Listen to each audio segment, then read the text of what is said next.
Heavenly Father, we ask that you please put a hedge of safety up around our hearts, our minds, and our ears.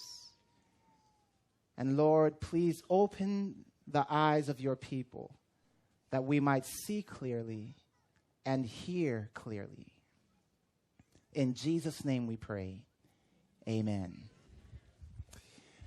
I want to begin by telling you a little bit about what qualifies me to speak on this subject of music. I will give you a little bit of my background, the very quick version before we get into the meat of our meeting this evening. I was introduced to the hip-hop culture when I came to the United States of America at the age of 5. I was born in Jamaica. My younger brother and I, he is 11 months younger than I am. We got here to America, in particular the Bronx, and there learned about this thing called hip-hop. Anybody know what that is? All right. And began breakdancing and getting all into the culture of hip-hop, rap music. By the time we got to high school, we had formed a 3-man hip-hop group. By the time we got to college, it became a 4-man hip-hop group. We got a major recording contract in my 3rd year of college at Virginia State University with EMI Records. Anyone ever heard of EMI Records? We got an 8-album contract totaling $850,000. And we were so excited because we could now drop out of school. We could now live the life that we had seen on TV, and we were thrilled. And so we moved back up to New York City, the 4 of us, and when the 4 of us left, a whole group of friends left with us. So in reality, it's probably about 30 of us dropped out of college to go live the life that we had seen and had wanted, the life that appeared so desirable. When we got to New York, we would spend nights just writing music, hanging out, smoking and drinking and doing all kinds of things.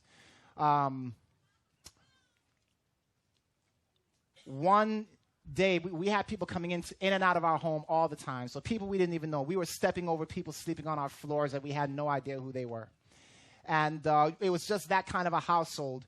And one of the 30 of us brought a friend into the house. And this guy was a Seventh-day Adventist.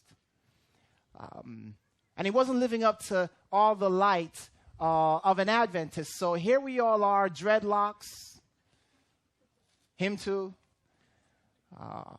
Smoking marijuana. Him too. Just the whole, pants sagging, the whole thing. And one night we're in the basement and we're all hanging out and we're just talking about stuff. And we had been talking a little bit about the book of Revelation. And I'll tell you why. Because one of our gimmicks was going to be to rhyme about things in the book of Revelation. That was going to give us a unique edge. Now, we had no idea what we were talking about, but we just thought, man, it would be neat if we just seemed kind of intellectual.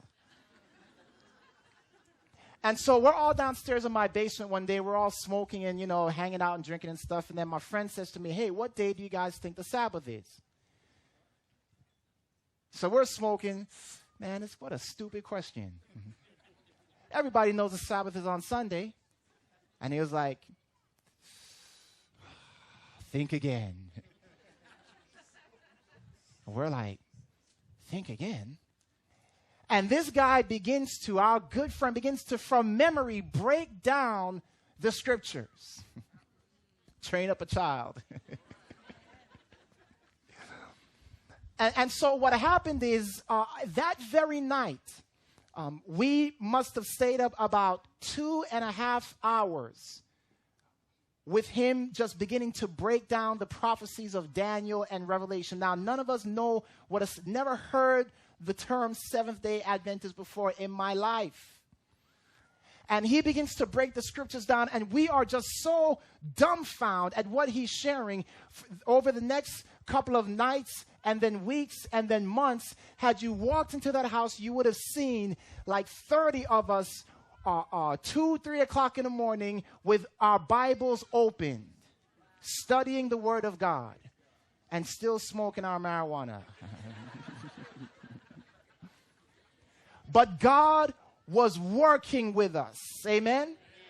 And so we got so excited. We were like, man, what are you? And he said, I'm a Seventh-day Adventist. And we said, this Sabbath, we're going to church with you. Imagine with me, if you will, 30 dreadlocked, pants sagging, marijuana smoking young men walking up into the church. And the people are like,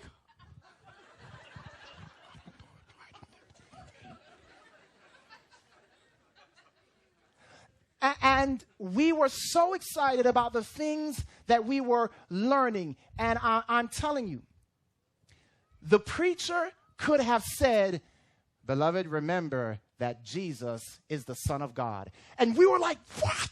Did you hear that? Jesus is the Son of God. I'm about to pass out. Remember to pay your tithe. Tithe.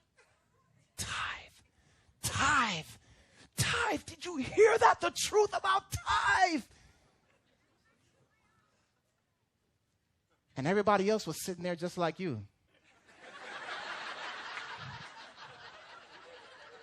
And we were like, what is the matter with these people? Didn't they just hear what he said about tithe? What's the matter with them?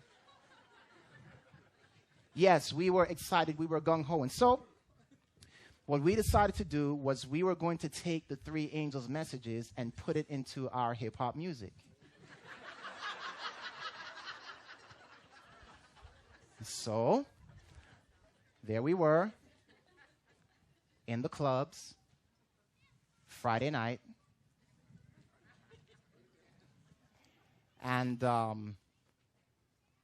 we're on stage. Who wants to know who the man of sin is? Throw your hands in the air. And then we start throwing out great controversies on stage. Seriously, we would do this. Every time we went to a club, we would do that. We just start throwing out great controversies. National Sunday laws. I mean, we were just throwing this stuff out. So we were gung-ho.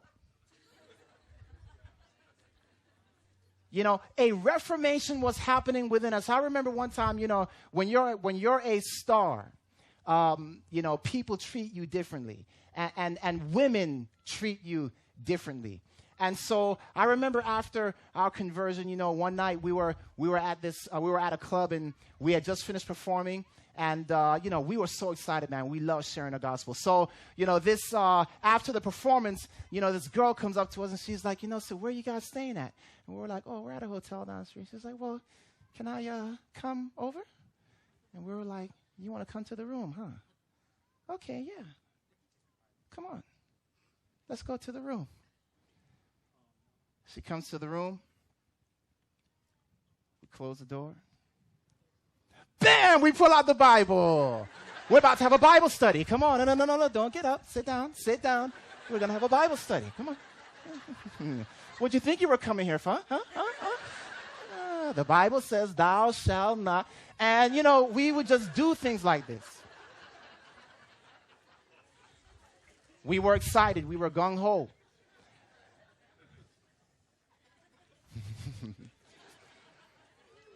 We were excited. We were gung-ho.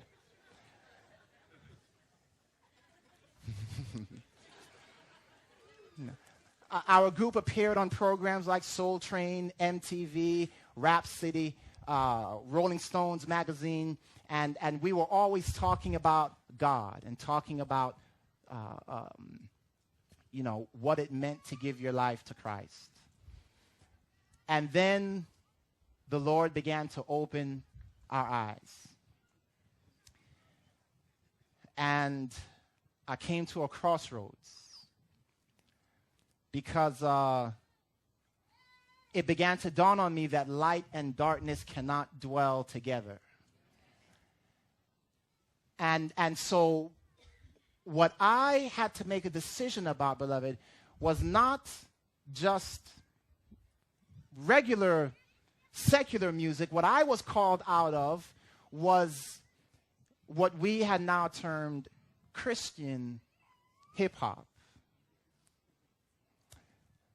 So in light of that, I'd like to begin our presentation. You now have my background. I'm going to share with you how the enemy of souls is seeking to deceive and to destroy the people of God. I want to read a quote to you. Second Selected Messages, page 36, says this: those things which have been in the past will be in the future. Satan will make music a snare by the way in which it is conducted. Is that a warning to the people of God? So if this is true, then should we not be looking for Satan to make music a snare? In other words, shouldn't we be looking for something? What does this look like? Satan is going to make music a snare. Okay, we got to be looking out for something. And if you're not sure what it is, you should at least know I need to be looking out for something that the devil will use to try to deceive the people of God. Satan will make music a snare. What is a snare? It is a trap set for birds or small animals. Anybody know how to catch a bird? I'll tell you how to catch a bird. We learned this in Jamaica. Somebody said shoot it. That's a quick way, but it's dead. The way that you catch a bird is you need a box, you need a stick, you need a rope, and you need food. Now, what you do is you kind of set the box up on an angle. You put the stick so that it holds the box up. You put food underneath the box. You take your rope and you tie it at the end of the stick, and then you carry your rope and hide somewhere like around a tree or something so the bird doesn't see you, okay? Now, birds are kind of smart, so they're not just going to fly underneath a box to get food. So you have to set a trail out for them. You understand what I'm saying? So the bird comes down and catches one piece of bread and goes back up and says to his friends, hey, look, nothing happened to me. I'm all right. And his other friends go, well, man, yeah, you're all right. You're fine. You're still here. So the other birds come down and they go back up and they tell their friends. And what begins to happen is you have a line of birds just working their way towards the box. Now, I tried this when I was 5, and I said, I'm really going to trick these birds. I'm going to write bird restaurant on the box. And I did that. Satan will make music a snare. What is a snare?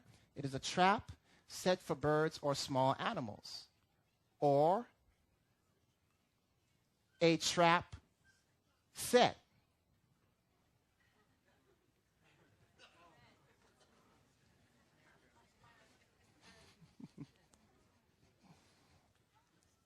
A trap set.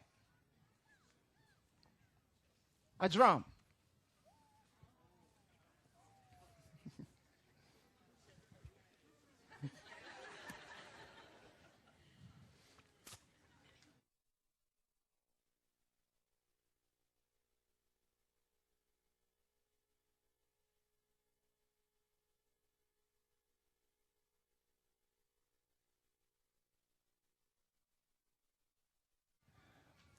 Let me talk to you for a moment about music.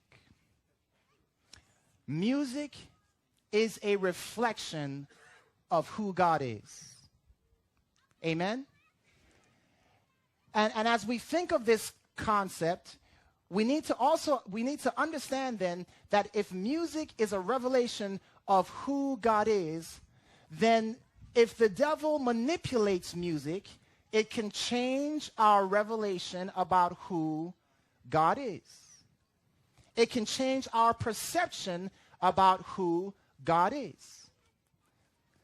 For example, some people think that God is up in heaven, you know, saying things like, cool, dude. Why? Because of the kind of music that they listen to. Or some people think that God may be a hip hopper, you know, because of the music they listen to. The music that we listen to determines who we believe God is. Music is actually a reflection of the very nature of God. What do I mean? How many parts to music? There are 3 parts. Melody, rhythm, harmony. Okay? How many in the Godhead? 3. God the Father, God the Son, God the Holy Spirit. Please listen to what I'm about to share. The word melody comes from the Greek or Latin melos. It means tune or song. So melody, we understand, is the tune, the basic tune.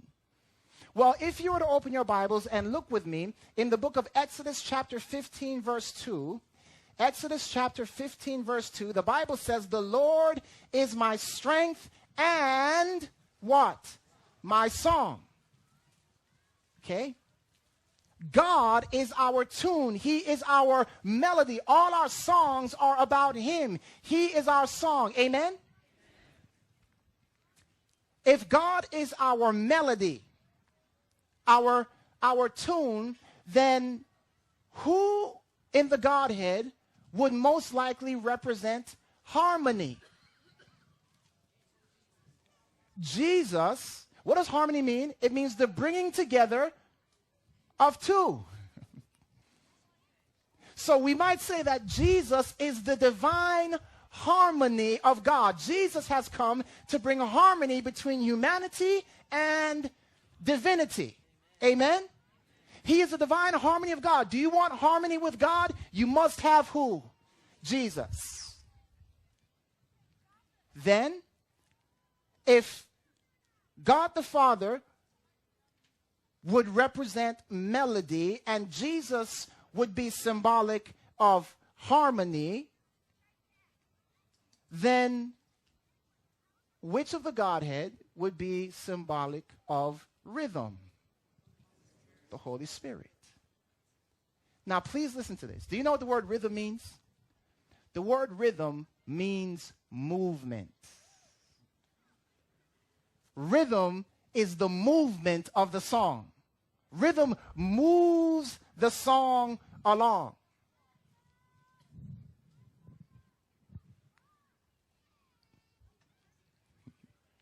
Genesis chapter 1, the Bible says that the Holy Ghost or the Holy Spirit moved.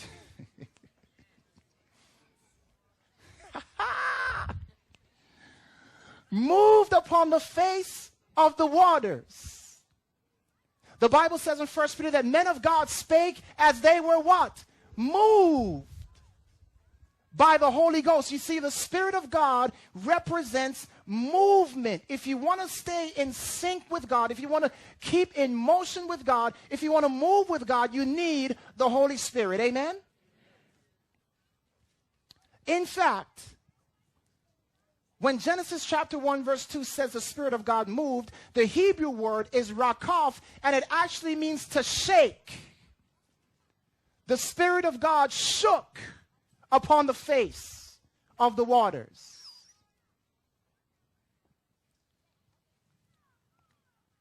The Spirit of God, then, beloved, is given to shake us up. The Spirit of God, then, beloved, is given to shake us up. Isn't that right? It's given to shake our spirit. And so once we understand this, we also understand then that there is a divine order to music. Because Jesus said of his Father that my Father is greater than I.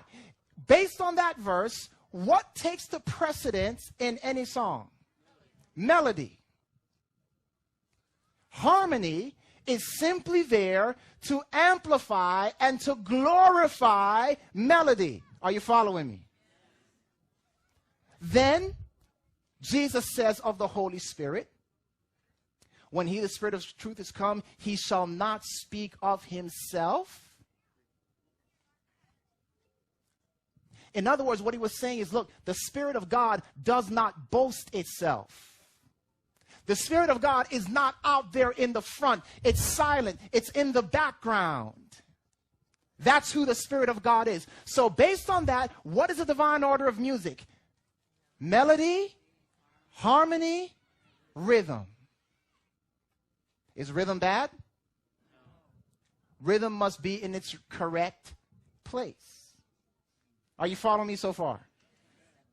Therefore, since we understand that there is a divine order of music, and this divine order of music reflects the character of God, then the devil knows that all he needs to do is simply flip the order. How many of you following me? Raise your hand. Flip the order, and he changes effectively the way you view God.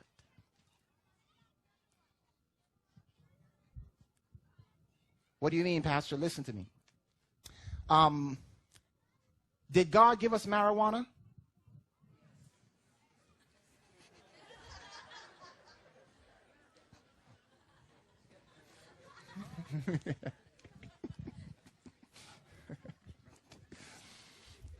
You sound like me before I was converted.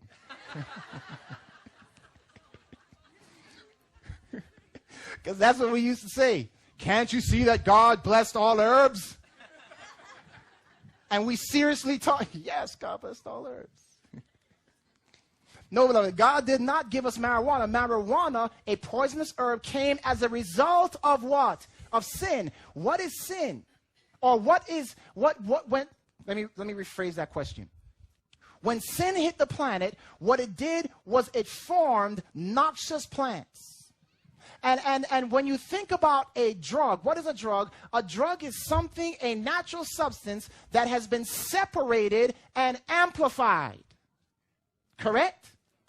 That amplified thing becomes a drug. Well, guess what, beloved? What the devil is doing, what I'm going to show you he has done, is he has separated rhythm from melody and harmony, amplified it, and now what we have is a drug. Now, some of you are wondering, what's the matter with my kids? It's like they're on drugs or something. Why do people respond in such ways when you talk about music? Beloved, it's because it's like we're dealing with a drug. Something that is completely addictive. You ever try to take a drug from someone who's a drug addict? All right, I hope we don't have any drug addicts in here. I used to be a drug addict until the Lord showed me the truth about this drug. So, notice this then. The devil takes and isolates rhythm, amplifies it, and it is now considered, or it is now used to do what? To move the flesh. Okay, maybe you're not thinking with me. Remember, the Spirit of God is given to move or to shake the spirit. But the devil takes rhythm, isolates, amplifies it, creates a drug that now shakes the body, the flesh. That which is born of the Spirit is spirit. That which is born of the flesh is flesh. Something that moves the flesh is not Spirit.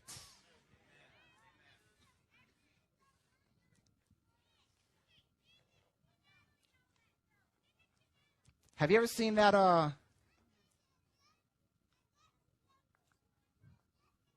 before we do that, I want to show you a quote here. The things you have described, the Lord has shown me would take place just before the close of probation. Every uncouth thing will be demonstrated. There will be shouting with drums, music, and dancing. The senses of rational beings will become so confused that they cannot be trusted to make right decisions, and this will be called the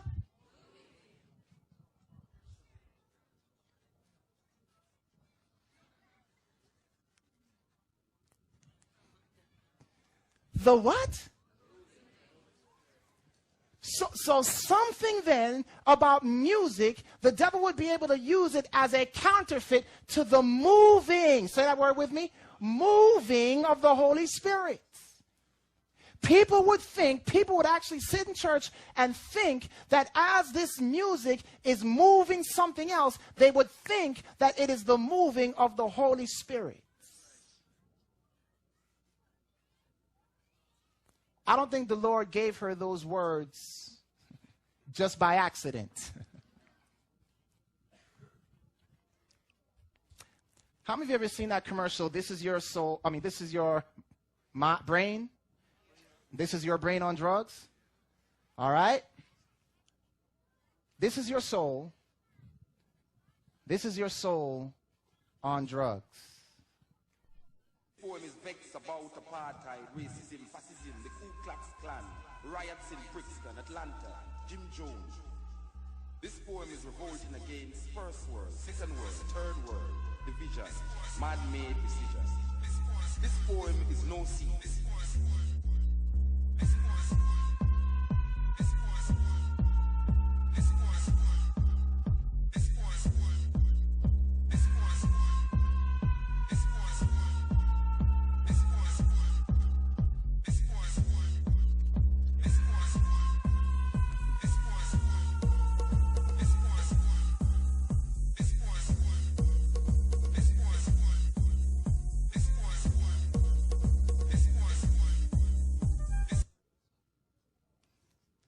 All right. Did anybody have any flashbacks?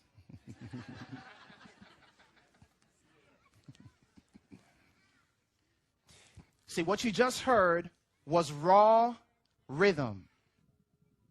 What did it make you feel like doing? Did you feel your body perhaps like a force going, it's time for the shoulders to move, or the neck? It was pulling you. This is your soul on drugs. This is what rhythm does. It calls, like a drug calls, it calls for the flesh to move. My brother and I used to dance to that very song when we were in the clubs. And it was like a drug. It was like possession came over us. We would just glaze over. The music would literally take control.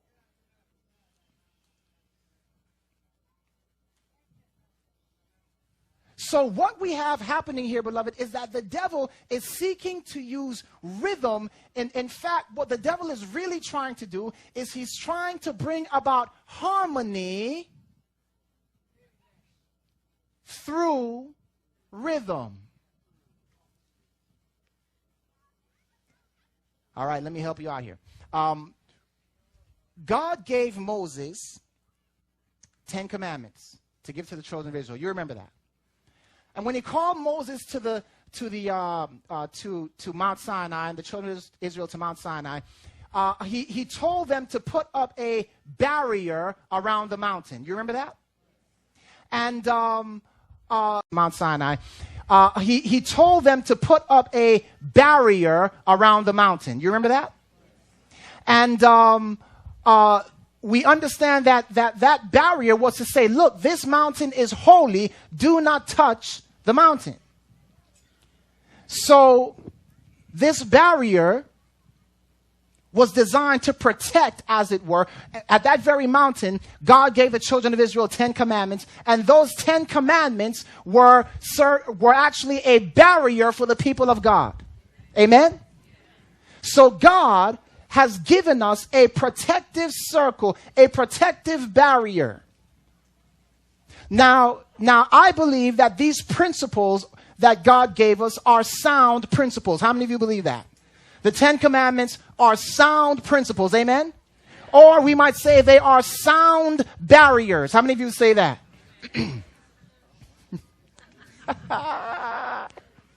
Yes. My question is it possible that the devil would seek to break these sound barriers through the use of sound? Pastor, is that possible? Listen to me. Ladies, you're walking down the street one day and a guy just comes up to you and just puts his arms around you and says, "Hey," and pulls you close. What do you do? Okay, let's not talk about what you do. All right, but how dare you get away? Why? Because you're respectable. You have what? Sound barriers. You don't do that. I don't know you. But that night, you go to the club. It's dark.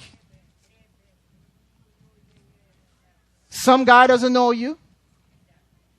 He walks up to you, "Hey, baby," puts his arms around you. What do?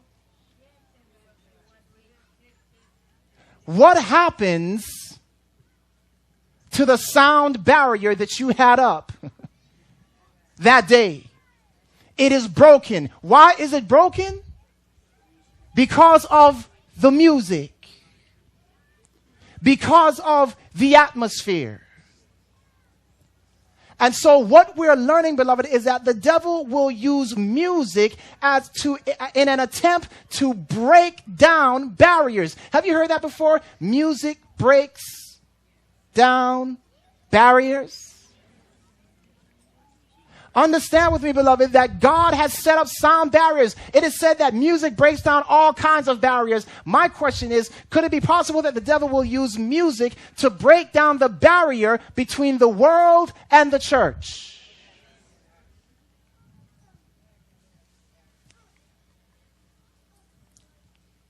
I want you to listen as this gentleman speaks. Music seems to have a special power to animate us. Kant called music the quickening art. There's something about rhythm as a start, which compels one to move with the beat. This, by the way, is an exclusively human propensity. Children spontaneously move with the beat. No animal does so spontaneously. And so there's something about the rhythm of the music which has a dynamic, animating, propulsive effect and gets people moving in sympathy with it and gets people moving in sympathy with one another, so that the rhythm of music has a strong bonding thing. People dance together, move together. Perhaps in primitive societies they would hoe together and do agricultural activities together. And probably rhythm is very much at the birth of music. Another technologically advanced civilization.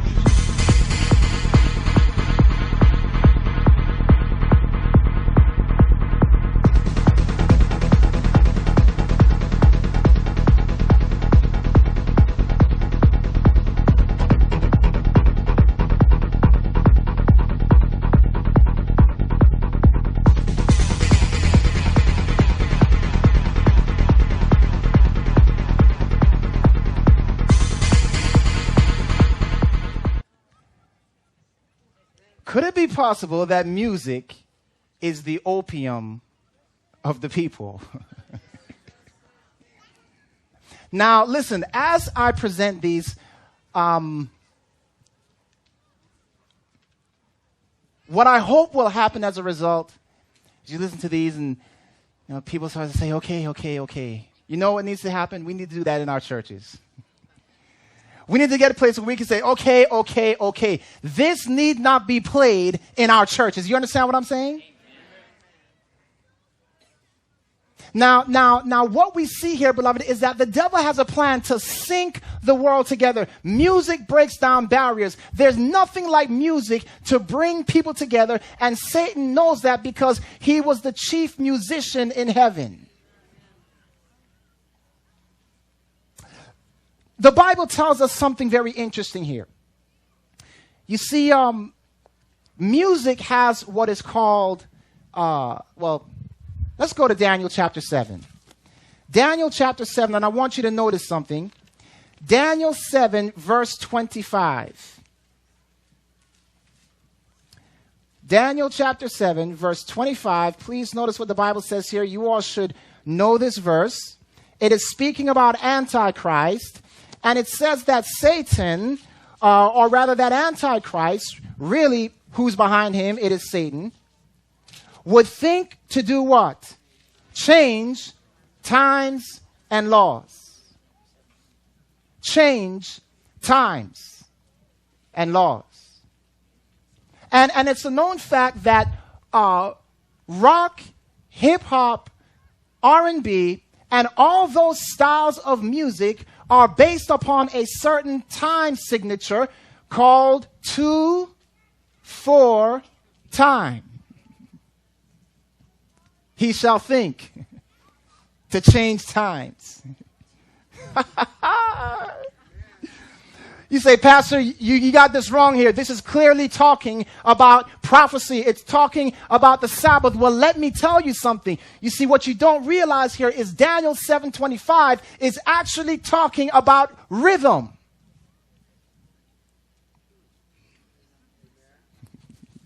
You see, beloved, God has a weekly cycle or rhythm. It's called the 7 days, the seventh-day Sabbath. You type in weekly rhythm and you'll see it's the seventh-day cycle. So what the devil sought to do in this verse was to change the rhythm of God by taking the emphasis off of the seventh and putting it on the first. Can't we worship God with changed times? That's what he's telling people. It's all right to worship God with changed times. Interestingly enough, what two commandments did the devil seek to alter? Give me their numbers.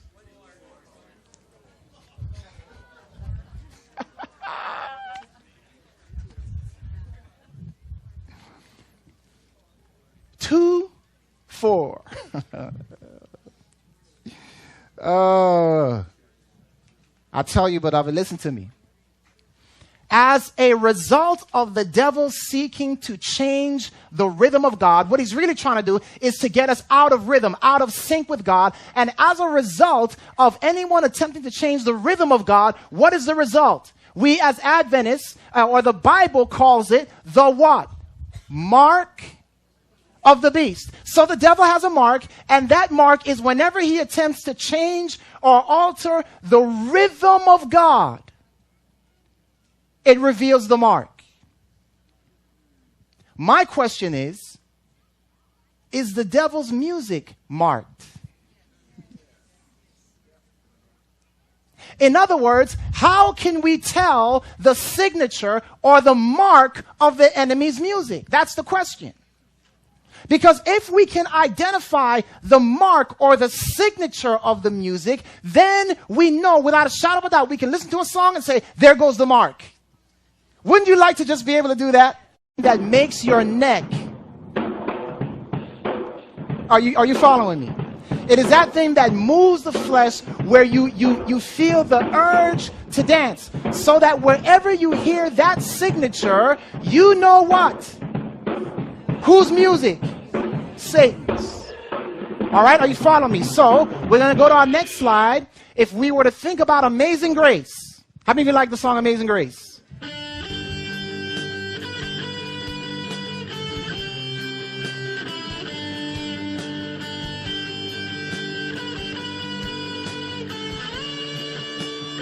Do you hear the signature?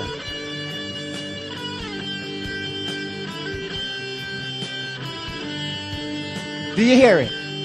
Do you feel the neck? When in doubt, check with the neck.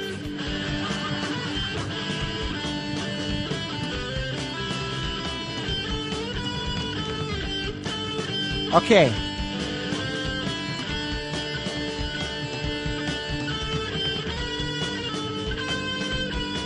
All right. Now, here is Amazing Grace again. Could we turn this up a little, please? Please. Thank you.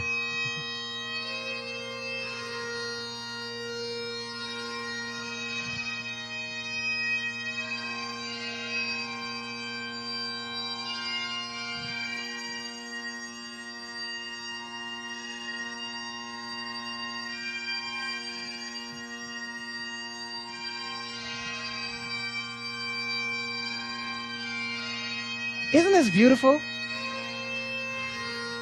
You know what I just saw? The whole time you guys have been like this. Don't move. Can't prove the pastor right. We'll just tap the foot. Now, here's Amazing Grace. There is a drum in this. The drum is coming in. I want you to listen.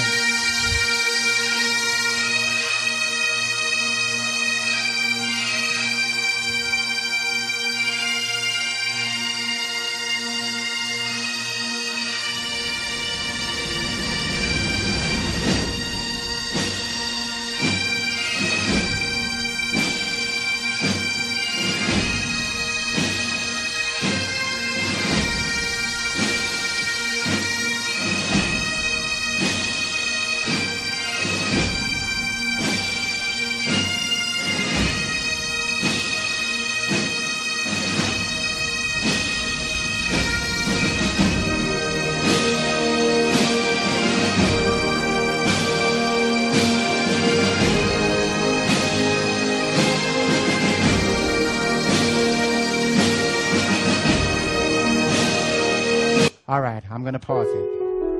Oh.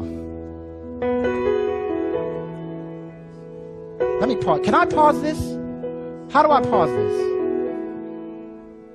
Come thou fount of... Okay, we just paused that. The drum, if used correctly, let me tell you, there's no such thing as an evil instrument. It's how the instrument is used. 99.9% of the times, we want to use the drum to produce a dance hall beat. What you just heard was a military cadence. How many of you felt like getting up and doing this? That's what I felt. My hand wanted to move to, yes. You know, it gave me the spirit of, yeah, we're going to fight this thing to the end. We're going to make it to the kingdom of heaven. Come on. You know? Yeah, well, that's what I felt. Okay? But there was nothing there that moved the flesh. Now, let me say something because I'm about to play a song here, and I want you to realize something. One of the things that drives our young people over the edge is when we tell them that the drier the song, the holier it is. It drives some of our older people over the edge too. In other words, beloved, my point is this, that as God's people, God has made us as creative human beings. Amen? We should be able to create music that is modern, that is beautiful, that is moving, that is even emotional, and yet not sound like hip-hop, rock, jazz, R&B. Does that make sense? I mean, isn't that a pretty fair balance? Let's not tell our young people, you must only play a hymn and make sure when you play it that it is clank, clank, clank. Isn't this holy? It's so dry. Holiness. No. Let's not do that. Let's not push our kids to the extreme. Let's tell our young people, listen, if you're going to create music, let it be moving, let it be beautiful, but it does not have to be the styles of the world. Let me give you an example. I'm going to play this now. Here we go.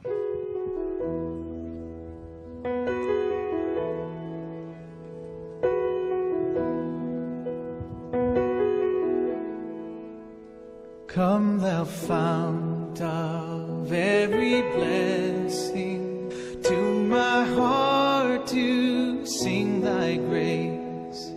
Streams of mercy never ceasing, call for songs of loudest praise.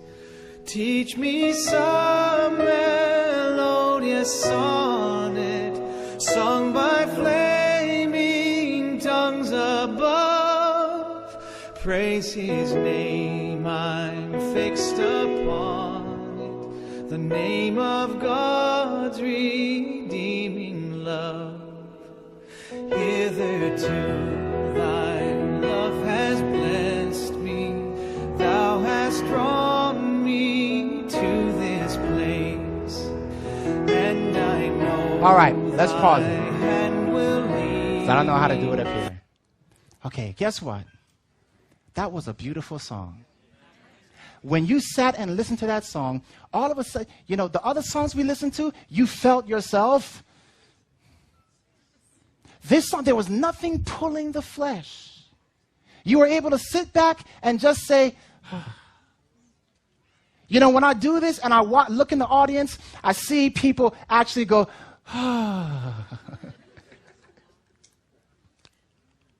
Now, some of you are wondering something. You're wondering, but Pastor, and I'm going to hold what you're wondering in a minute because I'm going to come back to this. Okay? But I want you to notice again that music can be created beautiful, moving, melodious, emotional, and yet it does not have to have the signature in it. Let's listen to music that is sealed, not music that is marked. Amen? Now, I want to show you another slide here. Where are we? Okay. We gon' get you old, we gon' get you old. We gon' get you old, we gon' get you old. Yeah, we gon' get you old, we gon' get you old. We gon' get you old, we gon' get you old. Ready or not, I gotta tell you from the top, it's on. Christ is God, to him I gotta rock this joint. I was born. Christian hip hop. How many of you heard the signature? Let me tell you something. When I discovered that marijuana was wrong, I made a commitment to the Lord. I'm not smoking this anymore. Amen? I am finished. It's over. No more. I'm done. Because smoking destroys the lungs. I am done. From now on, I will put my marijuana in brownies.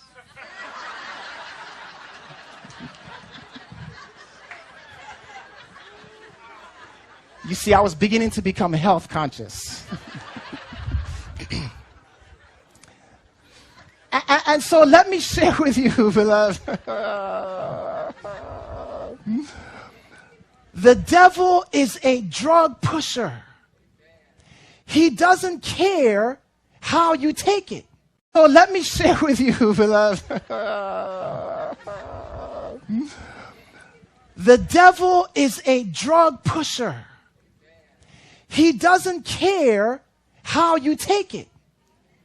If you have a bad conscience, he's like, listen, man, you want to put Christian words over my drug? Go ahead and do so. He doesn't care. It's his drug. He says, look, you want to fix it up? You want to put it in your brownies? Go ahead, put it in your brownies. And while you're at it, give it to some of your friends in the church too. The devil is a drug pusher.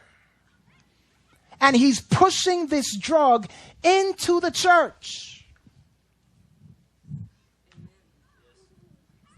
You can keep a crowd hyper, control the souls of a whole generation, kinda like a modern Pied Piper. Face it, today your favorite rapper's the icon, has got a hold on you like the rap of a python. Huh. He's talking about your favorite rapper. The music you listen to has got a hold of you like the wrath of a python. I believe this man is genuine, sincere, and all these things, but little does he realize that the words he is saying have such significance. The wrath of a python? It's like a drug. Let me tell you something. How many of you have ever had veggie chicken? How about veggie pork? You sad. No, just kidding. Yeah? Okay, now follow the logic with me.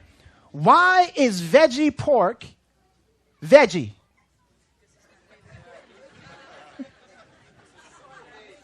Somebody help me. Because there's no what? There's no pork in it. If you put pork in it, it ceases to be veggie. Now, some of us believe that there's such a thing called veggie wraps.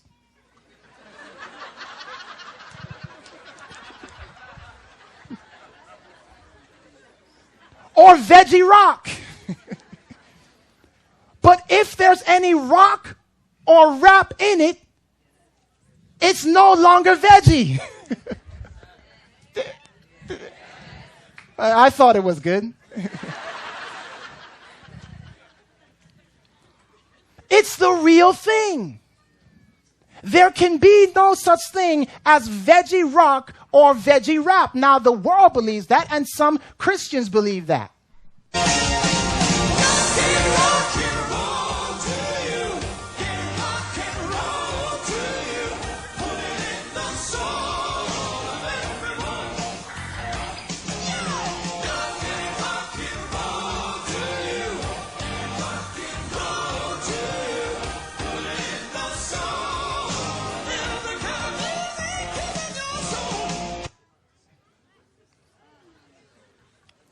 God gave rock and roll to you.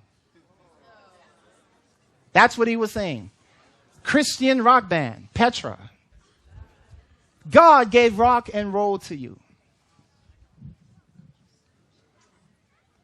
Lord, have mercy. But I have to be honest, I do like rock music. And I still listen to it. I know.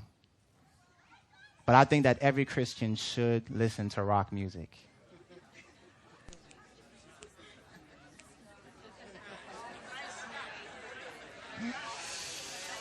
Yes. Rock music is quite old.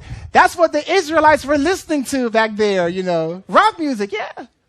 And for those of you who do not get it, Jesus Christ is our rock. And we should be listening to real, true rock music because rock music makes us stand firm. And so the devil, understanding that, said, let me come up with a counterfeit rock music, one that will roll them away from Jesus Christ. Real rock music makes you stand firm. Counterfeit rock music causes you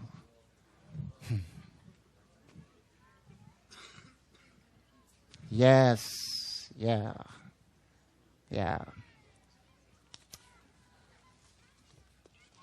Well,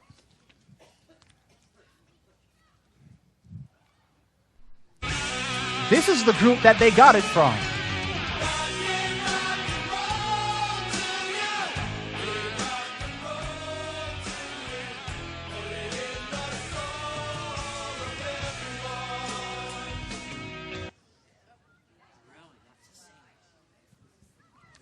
Can you imagine that Christian artists are now getting their lyrics and their song from the world? Remember the Christian rock group Kiss?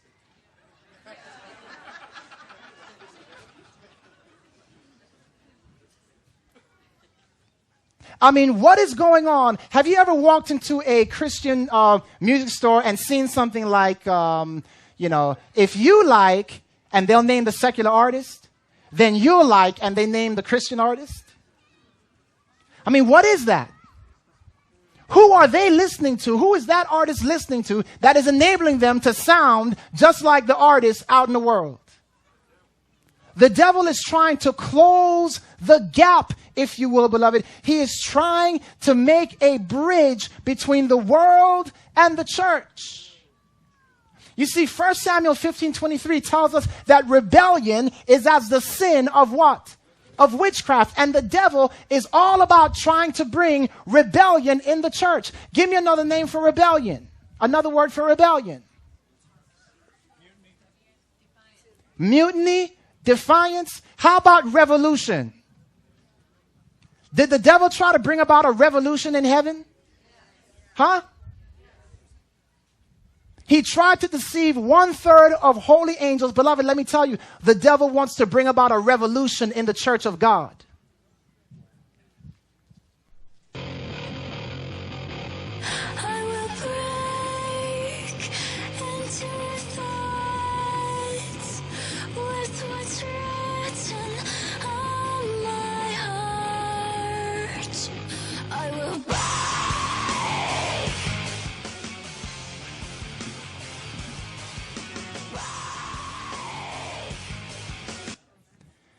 Christian rock group. Yes. She says does anyone in here speak devil? 'Cause I'm not sure what she said.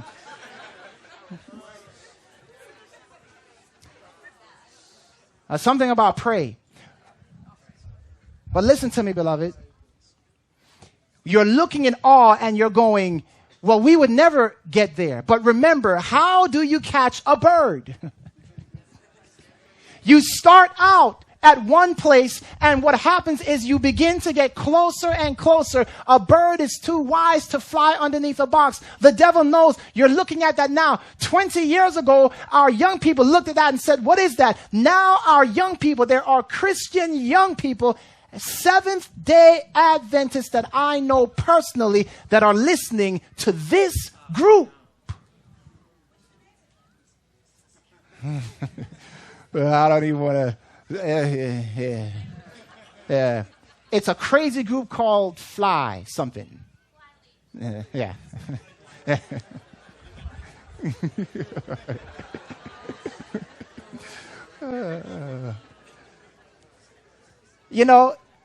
Listen to me. Listen.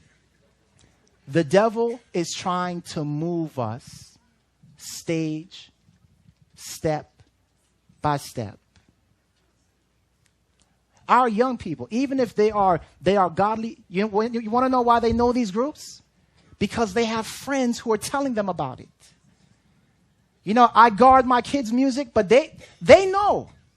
You know why? Because there are friends in our atmosphere, people that they don't even know. The devil is trying to saturate our young people with this stuff. They're seeing it everywhere and anywhere. So trying to hide them from it is now a failing option. We must face it head on. And so I beg your apology again. Please understand, I'm not trying to glorify. I'm just trying to say putting our heads in the dirt is no longer an option. We've got to face this thing head on. We've got to face this thing head on. The devil wants to bring about a revolution. Gospel House. Book of Revelation, chapter 7, verses 16 and 17. Yes, sir. They shall hunger no more, neither shall they thirst anymore. Preach, preacher. For God shall wipe away, yes, sir, every tear from their eye. Yes, sir. Get ready for the revolution. Come on. Get ready for the revolution.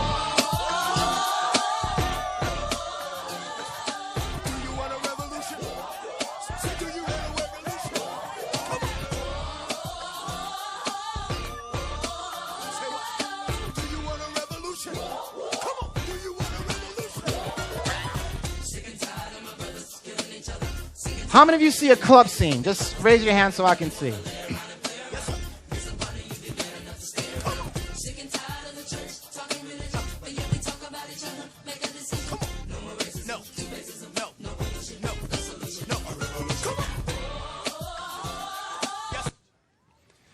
Whew. All right, a club scene, praise the Lord. Someone doesn't even know what a club scene is. Don't you wish those were the good old days again? Amen. But a club scene, what? A party scene. Someplace where we go and we dance, and, you know, this was the scene that I was in when I was out in the world. This is exactly what the club scene looked like. People dancing and jumping all up and down and going crazy. And now this is what is coming into the church. Satan will make music a snare by the way that it is conducted. Let me give you another one very quickly. And I want you to notice the statement up here. The young are there assembled. There is the sound of vocal and instrumental music. Christians are gathered there, but what is it that you hear? It is a song, a frivolous ditty, fit for the dance hall. Christian group.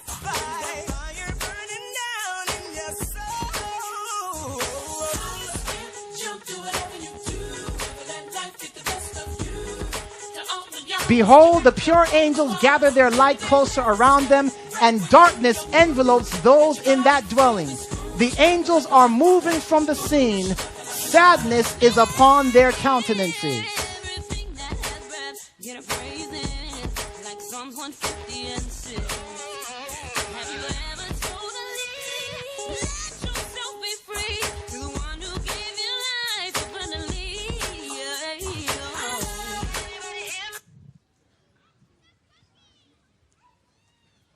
Young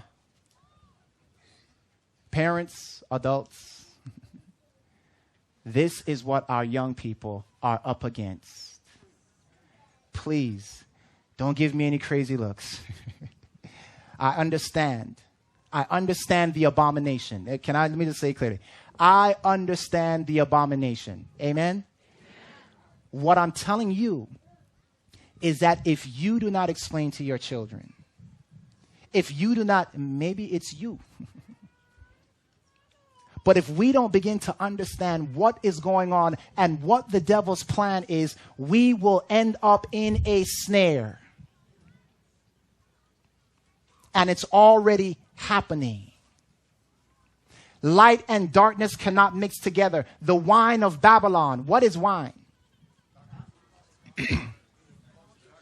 It's false teachings. It's false doctrines.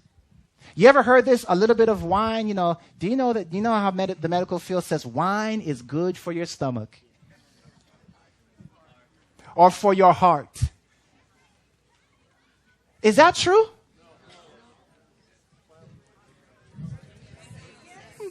It's kind of true. What's true about it? The grape element in the wine is good for the heart and the stomach. But the fermented content is not. This is how the devil pulls off his stuff. Well, the words are good, Pastor. Yes, the words are good. But the rhythm got you.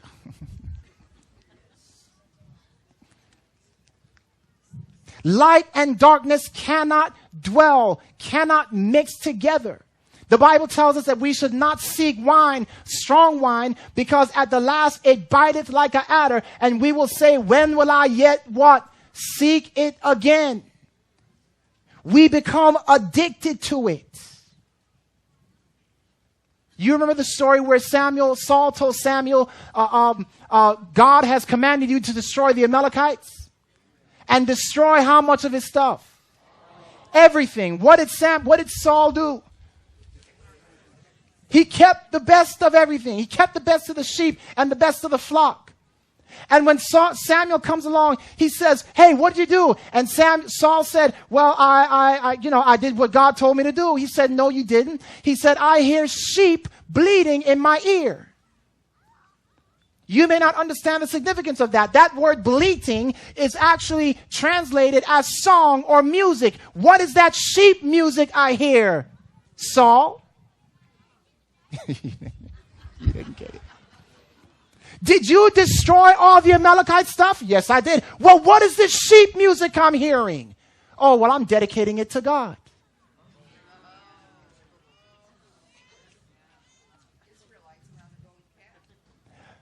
Aaron of the golden calf said in Exodus 32 verse 5, today is a feast unto the Lord. Who did he dedicate the golden calf to? To the Lord. Beloved, just because you dedicate something to God doesn't mean that God accepts it.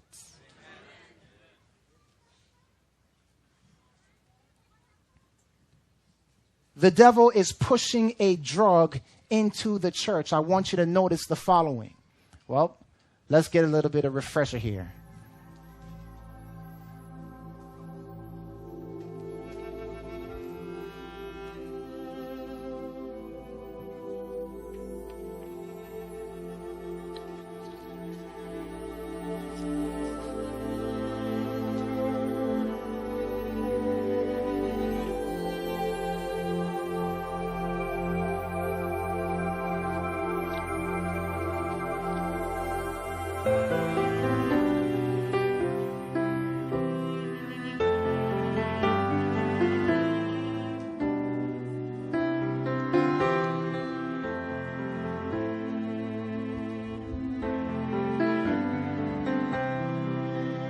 God, you keep us without failing as you watch us from above. In our comings and our goings, sheltered by your precious love. I want you to notice again. What I'm saying to our young people is this. Music does not have to be dry, emotionless, and clank, clank, clank. We can make beautiful, moving, emotional music without the devil's signature. I think that is the balanced picture. How about you? All right, we've been refreshed enough. We've got to move on. We have now moved into church.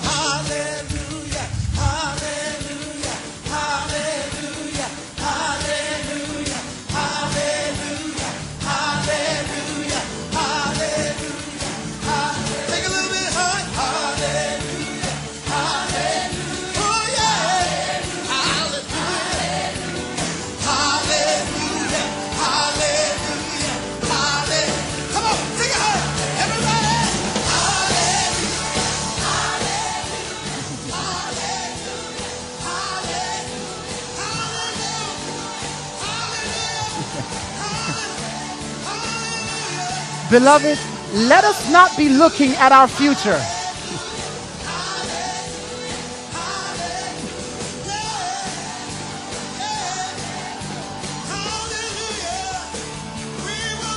All right, we're going to move on. This is church.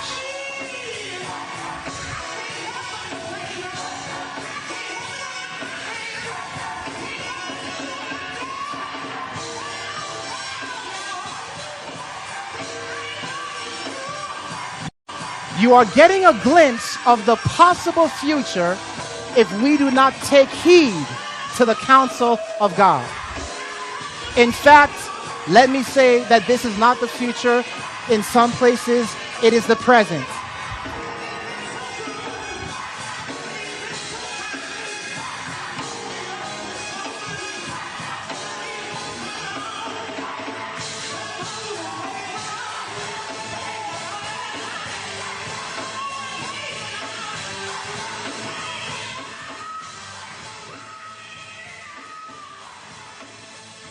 I want you to notice the gentleman right there.